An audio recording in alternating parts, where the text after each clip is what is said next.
When it comes to successfully resolving the nuclear crisis with Iran, Secretary of State John Kerry says he's not going to express optimism, he's going to express hope. Whether Iran can make the tough decisions that it needs to make will be determined in the next weeks. But I have said consistently that no deal is better than a bad deal.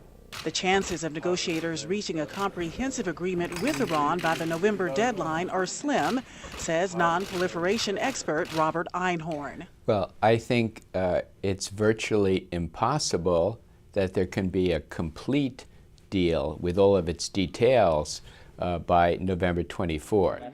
A complete deal would include an agreement on uranium enrichment levels that satisfies Iran's demands to produce fuel, but also eases Western concern that Iran is trying to make nuclear weapons.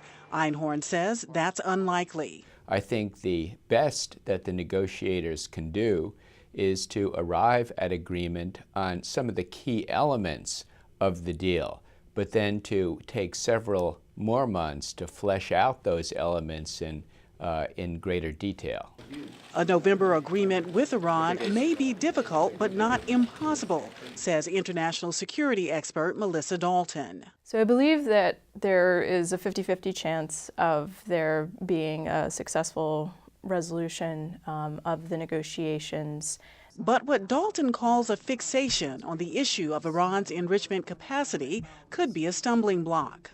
Obviously, that is problematic from the P5+1's perspective, as their goal is to ensure that all pathways to a nuclear weapon capability are cut off, and that Iran's program will be solely for civilian nuclear purposes. Iran has expressed optimism. President Hassan Rouhani recently said that he believes a settlement could be achieved within the coming weeks. Pam Dockins, VOA News, the State Department.